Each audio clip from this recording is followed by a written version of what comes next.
After signing with the Lakers in the offseason, the King of the East finally makes his way to the Wild Wild West. It's hard to predict exactly what type of role LeBron will play in his first year with the Lakers, but it is without doubt that the team will ride or die with the efforts of the King. Because of the high quality amount of ball handlers and shooters on the roster, it won't require a Herculean effort from LeBron for the Lakers to have success.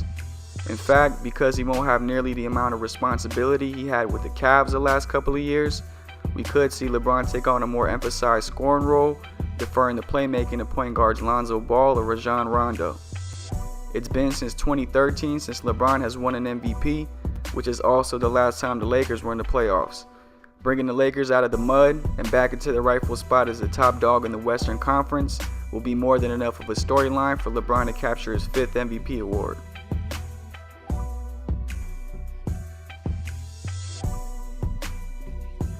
Having spent a year playing alongside Russell Westbrook, it's not hard to see the influence of the former MVP on Oladipo's game.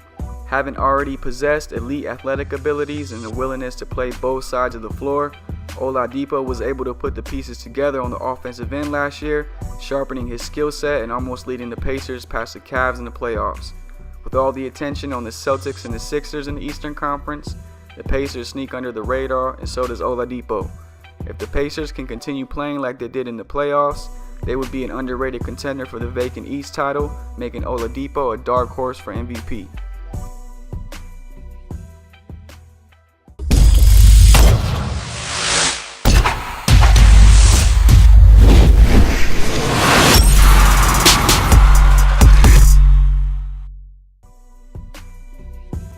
Shai is a prototype for the new generation of point guards in the league.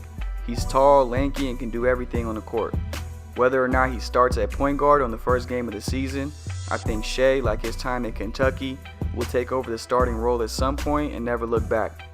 Playing under Doc Rivers will allow his game to flourish, and because of his versatility, he should see solid minutes and put up good numbers. The Clippers have a talented and underrated roster, and it's very possible that Shai can lead his team to a surprise playoff berth like Donovan Mitchell did last year with the Jazz. The first stretch of the season for the Suns without Devin Booker will be crucial to the team's success and development, but especially for the number 1 pick in the draft, DeAndre Ayton. Ayton will have a chance to establish himself as the prime scoring threat on this team as Booker recovers from offseason hand surgery. Ayton was dominant in the college game, relying mostly on his size to overpower smaller players, but in the NBA, he will have to adjust to the physicality and rely more on his footwork, shooting, and passing ability to leave his mark. Although I don't expect Ayton to take over the league in his first year, he definitely has true superstar potential. I think he'll be a solid player in his rookie season who will benefit greatly once Devin Booker returns to the lineup.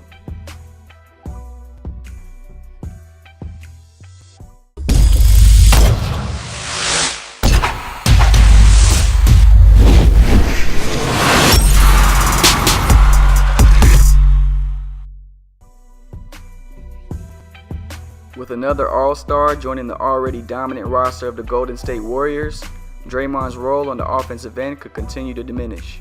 But because of his competitive nature, Draymond will continue to find ways to contribute to this team, perhaps emphasizing even more on the defensive end.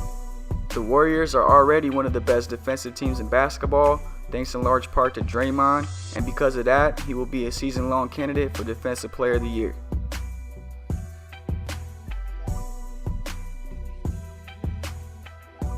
Joel Embiid's effort on both sides of the floor last season was unmatched.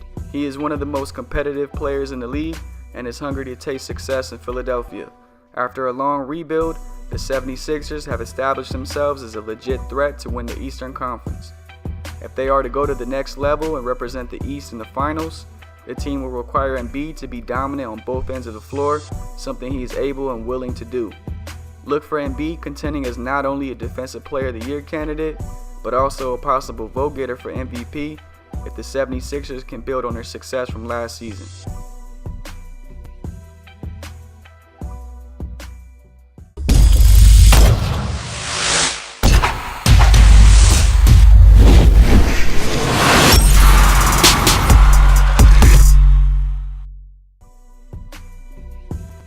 It's usually around that 3rd or 4th year in the league when players destined for greatness put all the pieces together.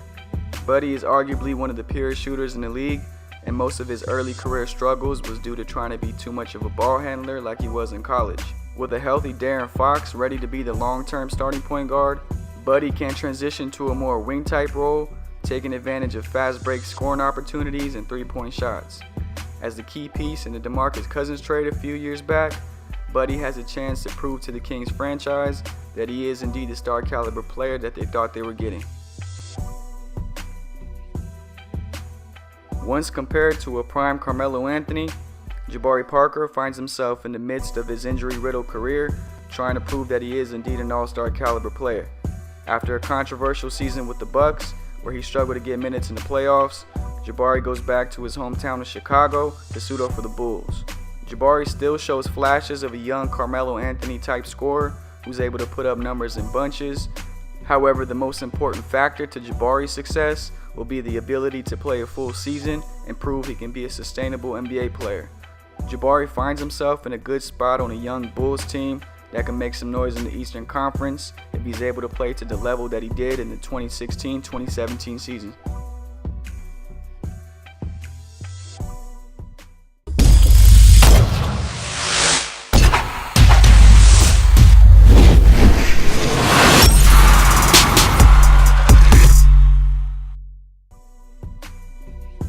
After having another offseason surgery on his hip, IT finds himself in the same spot where his NBA journey began as he tries to prove himself with the Denver Nuggets on a one-year deal.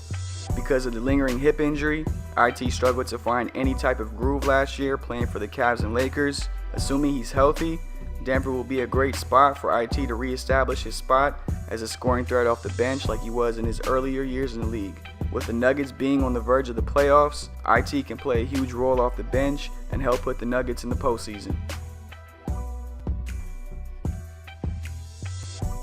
TJ Warren, since his college days at NC State, has been a pure bucket getter, finishing with more points per game last year than guys like Andrew Wiggins, Harrison Barnes, and Drew Holiday.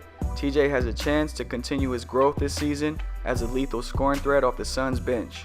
Assuming he does indeed come off the bench, TJ would excel in this type of role, as this would allow him to put up a high volume of shots without competition from Devin Booker or DeAndre Ayton. Because of his style of play and how he's able to find scoring opportunities without handling the ball, playing less minutes than last year wouldn't necessarily cut into his production this year.